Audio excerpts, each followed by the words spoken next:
राधे कृष्ण राधे कृष्ण।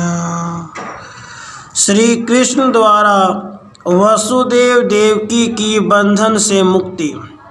श्री कृष्ण और बलराम का गुरुकुल में विद्या अध्ययन तथा गुरु दक्षिणा के रूप में गुरु के मरे हुए पुत्र को यमलोक से लाकर लौटाना, श्री अक्रूर को हस्तिनापुर भेजना तथा कुब्जा का मनोरथ पूर्ण करना।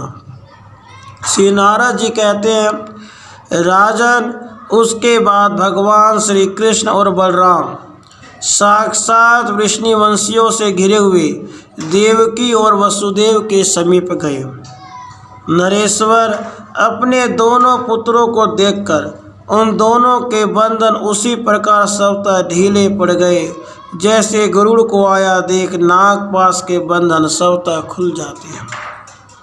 बलराम सहित श्रीहरि ने माता पिता को अपने प्रभाव के ज्ञान से संपन्न देख तत्काल अपनी माया फैला दी, जो बलपूर्वक जगत को मोह लेने वाली है। बलराम और कृष्ण मेरे पुत्र है, यह जानकर वसुदेव जी मोह से व्याकुल हो गए और आंसू बहाते हुए देवकी के साथ सहसा उठकर उन्होंने दोनों पुत्रों को हृदय से लगा लिया। तब वृष्णिवंशियों से घिरे हुए श्रीहरि ने उन दोनों को आश्वासन दे अपने नाना उग्रसेन को मथुरा का राजा बना दिया। कंस के भय से दूसरे देशों में भागे हुए यादवों को बुलाकर भगवान ने प्रेम पूर्वक उन्हें यदुपुरी में कुटुंब सहित रहने के लिए स्थान दिया। गोपगणों के साथ अपने घर को जाने के लिए उद्यत नंदराज को प्रणाम करके बलराम सहित श्री कृष्ण जी ने उन्हें अपनी माया से मोहित सा करते हुए कहा, तात, अब आप इसी मथुरापुरी में निवास कीजिए। यदि आपके मन में यहाँ से जाने की इच्छा उठ खड़ी हुई है तो जाइए। मैं भी यदुवंशियों की व्यवस्था करके भैया बलराम के साथ आपके पास आ जाऊँगा। नारद जी कहते हैं, राजन, इस प्रकार बलराम और श्री कृष्ण के द्वारा पूजित एवं सम्मानित नंदराज वसुदेव जी को हृदय से लगाकर प्रेम आतुर हो वर्ज को चले गए। वसुदेव जी ने श्री कृष्ण के जन्म नक्षत्र पर जो पहले 10 लाख गोदान करने का संकल्प किया था, उसे पूरा करने के लिए उतनी गौओं को वस्त्र और मालाओं से अलंकृत करके ब्राह्मणों को दे दिया। फिर धर्मज्ञ वसुदेव ने गर्गाचार्य को बुलाकर श्री कृष्ण और बलभद्र का विधिवत यज्ञोपवीत संस्कार करवाया। उसके बाद समस्त विद्याओं का अध्ययन करने के लिए उद्यत हो परमेश्वर बलराम और श्री कृष्ण साधारण जनों की भांति गुरु सांदीपनि के पास आए। गुरु की उत्तम सेवा करके दोनों माधवों ने थोड़े ही समय में सारी विद्याएं पढ़ ली और वे दोनों समस्त विद्याओं के विद्वानों के शिरोमणि हो गए। उसके बाद वे दोनों भाई हाथ जोड़कर गुरु जी को दक्षिणा देने के लिए उद्यत हुए। उस समय उन ब्राह्मण गुरु ने उन दोनों से दक्षिणा में अपने मरे हुए पुत्र को मांगा। तब वे दोनों भाई सुनहरे साज सामानों से युक्त रथ पर आरूढ़ हो मन इंद्रियों को वश में रखते हुए प्रभास तीर्थ में समुद्र के निकट गए। दोनों ही भयानक पराक्रमी थे। उन्हें आया जान समुद्र तत्काल कांप उठा और रत्नों के उत्तम भेंट लेकर दोनों हाथ जोड़कर उनके चरण प्रांत में पड़ गया। उसने भगवान से कहा, उससे भगवान ने कहा, तुम मेरे गुरुदेव के पुत्र को शीघ्र ही लौटा दो। तुमने अपने प्रचंड लहरों के घटाटोप से उस ब्राह्मण बालक का अपहरण कर लिया था। समुद्र बोला, भगवान देव देवेश्वर, मैंने उस ब्राह्मण बालक का अपहरण नहीं किया है। उसका हरण तो शंख रूपधारी असुर पंचजन ने किया है। वह बलिष्ठ दैत्यराज सदा मेरे उदर में निवास करता है। वह देवताओं के लिए भयकारक रहता। आपको उसे जीत लेना चाहिए।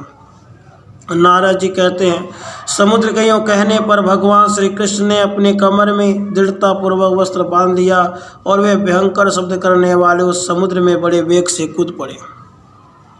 विदेहराज त्रिलोकी का भार धारण करने वाले श्री कृष्ण के कूदने से वह समुद्र इस प्रकार अत्यंत कांपने लगा मानो वर्जकूटगिरी के द्वारा उसे मथ डाला गया हो। तब वीर पंचजन दैत्य तब वीर पंचजन दैत्य युद्ध करने के लिए सहसा श्री कृष्ण जी के सामने आया। उसने माधव पर अपना शूल चला दिया, किंतु शूल को हाथ में लेकर श्री कृष्ण ने उसी के द्वारा उस पर आघात किया। उस आघात से मूर्छित तो वह समुद्र में गिर पड़ा। फिर सहसा उठकर कुछ व्याकुल चित हुए पंचजन ने देवेश्वर श्री हरि को उस प्रकार अपने मस्तक से मारा मानो किसी सर्प ने पक्षीराज गरुड़ पर अपने फन से प्रहार किया हो। तब साक्षात परिपूर्णतम भगवान श्री हरि ने कुपित होकर बड़े वेग से उसके मस्तक पर मुक्का मारा। श्री कृष्ण के मुक्के की मार से तत्काल उसके प्राण पखेर उड़ गए। विदेहराज उसके शरीर से निकली हुई ज्योति घन श्याम श्री कृष्ण में लीन हो गई। इस प्रकार पंचजन को मारकर और उसके शरीर से उत्पन्न शंख को साथ ले वे श्री कृष्ण सहसा महासागर से निकले और रथ पर आ बैठे। उसके बाद मनोहर बलराम और श्री कृष्ण वायु के समान वेगशाली रथ के द्वारा यमराज की विशाल पूरी संयमनी में गए। वहां उन्होंने मेघ गर्जना के समान भयंकर लोक प्रचंड पांचजन्य की ध्वनि सब ओर फैला दी। उसे सुनकर सभासदों सहित यमराज कांप उठे। यमपुरी के 84 लाख नरकों में पड़े हुए पापियों में से जिन जिन के कानों में वह ध्वनि पड़ी वे सब के सब मोक्ष पा गए। यमराज उसी क्षण पूजा और सामग्री लेकर श्री कृष्ण बलराम के चरण प्रांत में आ गिरे। वे उनके तेज से पराभूत हो गए थे अतः हाथ जोड़कर बोले। यमराज ने कहा, हे हरे, हे कृपा सिंधु, हे महाबली बलराम, आप दोनों असंख्य ब्रह्मांडों के अधिपति तथा परिपूर्णतम परमेश्वर हैं। आप दोनों देवता, पुराण पुरुष, सबसे महान, सर्वेश्वर तथा संपूर्ण जगत के लोगों के अधीश्वर हैं। आज भी आप दोनों सबके ऊपर विराजमान हैं। परमेश्वरों, आप अपनी वाणी द्वारा में आज्ञा दे कि हमें क्या सेवा करनी है। श्री भगवान बोले, महामनि लोकपाल यम, मेरे गुरुपुत्र को ले आओ और मेरी वाणी का आदर करते हुए कहीं भी न्यायोचित रीति से राज्य करो। नारद जी कहते हैं, राजन, उसी समय यमराज ने गुरुपुत्र को ले आकर श्री कृष्ण जी के हाथों में सौंप दिया। फिर साक्षात श्री हरि उसे लेकर अविंतिकापुरी में आए और उन्होंने श्री गुरु को उनका वह शिशु पुत्र समर्पित कर दिया। फिर गुरु के आशीर्वाद से संभावित हो वो दोनों भाइयों ने हाथ जोड़कर उन्हें प्रणाम किया और वे रथ पर चढ़कर मथुरापुरी में आ गए। वहाँ यदुवंशियों ने उनका बड़ा सम्मान किया। एक दिन समस्त कारणों के भी कारण श्री कृष्ण जी अपने भक्त पांडवों का स्मरण करते हुए बलराम जी के साथ अक्रूर के घर गए। नरेश्वर अक्रूर सहसा उठकर खड़े हो गए और बड़ी प्रसन्नता के साथ उन्हें हृदय से लगाकर 16 उपचारों द्वारा उनका पूजन करके हाथ जोड़ सामने खड़े हो गए। उनका मनोरथ पूर्ण हो चुका था। उन्होंने प्रेमानंद के आंसू बहाते उनसे कहा। अक्रूर बोले, प्रभु, जिन्होंने मार्ग में मैंने जो कुछ सोचा या कहा था वह सब पूर्ण कर दिया, उन्हीं आप दोनों बलराम और श्री कृष्ण को मेरा नित्य बारंबार नमस्कार है। आप दोनों समस्त लोकों में सर्वाधिक सुंदर हैं, जन भूषणों में भी उत्तम हैं, संपूर्ण जगत को बाहर और भीतर से भी प्रकाशित करने वाले हैं।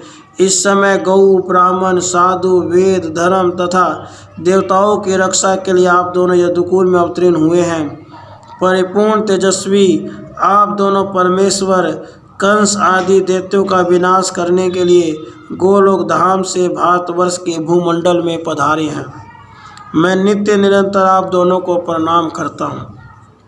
श्री भगवान बोले, आप हमारे बड़े बूढ़े गुरुजन और धैर्यवान हैं। मैं आपके आगे बालक हूँ। महामते, संत पुरुष कभी अपनी बड़ाई नहीं करते। दानपते, पांडवों का कुशल समाचार जानने के लिए आप शीघ्र हस्तिनापुर जाइए और वहाँ उन सब से मिलजुल कर लौट आइए। नारद जी कहते हैं, राजन, उस समय अक्रूर से यूँ कहकर समस्त कार्यों का संपादन करने वाले भक्तवत्सल भगवान श्री कृष्ण बलराम जी के साथ वसुदेव जी के भवन में लौट आए। उधर अक्रूर कौरव इंद्रपुरी हस्तिनापुर में जाकर पांडवों से मिले और पुनः वहां से लौटकर उन्होंने श्री कृष्ण से सारा समाचार कह सुनाया। अक्रूर ने कहा, भगवान, पांडव लोग कौरवों के दिए हुए दुख भोग रहे हैं। आप दोनों के सिवा दूसरा कोई भी उनकी सहायता करने वाला नहीं है। पांडु के मर जाने पर पिता के स्वी पुत्र आप दोनों के चरणाविंदों में ही चित्त लगाए बैठे हैं। नारद जी कहते हैं, राजन, अक्रूर जी के मुख से समाचार सुनकर भगवान श्री कृष्ण जी ने कौरवों का आधा राज्य बलपूर्वक पांडवों को दे दिया। उसके बाद अपनी कही हुई बात को याद करके भगवान श्री कृष्ण उद्धव को साथ ले कुब्जा के महामंगल संयुक्त भवन में गए। श्रीहरि को आया देख परम रूपवती कुब्जा ने तुरंत ही भक्ति भाव से पाद्य आदि उपचार समर्पित करके अपने प्राण वल्लभ का पूजन किया। कुब्जा के उत्तम भवन की दीवारों में सोने और रत्न जड़े हुए थे। उस रूपवती रमणी के साथ श्रीहरि उसी प्रकार शोभित हुए जैसे वैकुंठ धाम में रमा के साथ रमापति विष्णु शोभा पाते हैं। राजन, साक्षात परिपूर्णतम भगवान श्री कृष्ण स्वयं जिस शैलेंद्री के पति हो गए उसका महान तप कैसा आश्चर्यजनक है। विदेराज, वहाँ लीला से मानव शरीर धारण करने वाले भगवान श्रीहरि 8 दिनों तक टिके रहकर 9वें दिन वसुदेव जी के भवन में लौट आए। विदे नरेश, मथुरा में इस प्रकार जो श्री कृष्ण का चरित्र है वह समस्त पापों का हल लेने वाला, पुण्यदायक और आयु की वृद्धि का उत्तम साधन है। वह मनुष्यों को चारों पदार्थ देने वाला तथा श्री कृष्ण को वश में कर लेने वाला है। तुमने जो कुछ पूछा था वह सब मैंने तुमसे कह सुनाया, अब और क्या सुनना चाहते हो। इस प्रकार श्री ऋक् संहिता में श्री मथुरा खंड के अंतर्गत नारद बहुलाश संवाद में यदुशोख्य नामक 9वां अध्याय पूरा हुआ। राधे कृष्ण, राधे कृष्ण।